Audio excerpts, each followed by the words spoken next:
नमस्कार. डुलकी ठरली जीवघेणी. सुसरी नदी पुलावर भीषण अपघात, तरुणी जागीच ठार, तिघे गंभीर.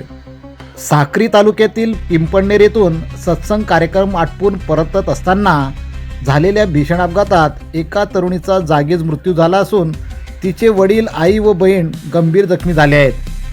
ही दुर्दैवी घटना शहादा तालुक्यातील नवलपूर गावाजवळील सुसरी नदी पुलावर घडली.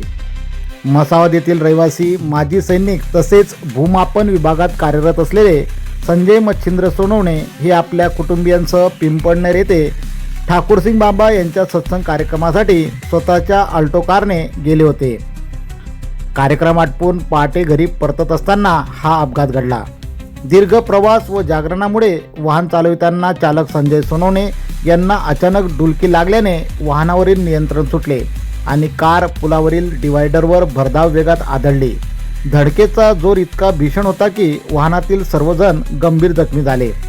या अपघातात लक्ष्मी संजय सोनवणे वय वर्ष 21 हिला गंभीर दुखापत झाल्याने तिचा जागीच मृत्यू झाला. तर संजय सोनवणे, त्यांची पत्नी मनीषा संजय सोनवणे तसेच मोठी मुलगी भक्ती संजय सोनवणे वय वर्ष 24 यांना हात, पाय व डोक्याला गंभीर दुखापत होऊन मोठ्या प्रमाणावर रक्तस्राव झाला. जखमींना नातेवाईकांनी तातडीने शहादा येथील रुग्णालयात दाखल केले. प्राथमिक उपचारानंतर प्रकृती चिंताजनक असल्याने पुढील उपचारासाठी खासगी रुग्णवाहिकेद्वारे धुळे येथे हलवण्यात आले आहे. दरम्यान मयत लक्ष्मी सोनवणे हिच्यावर मसावद येथे शोकाकुल वातावरणात अंत्यसंस्कार करण्यात आले. या दुर्दैवी घटनेमुळे सोनवणे कुटुंबावर दुःखाचा डोंगर कोसळला असून परिसरात हळहळ व्यक्त करण्यात येत आहे. या घटनेची नोंद शहादा पोलीस ठाण्यात करण्यात आली असून पुढील तपास सुरू आहे.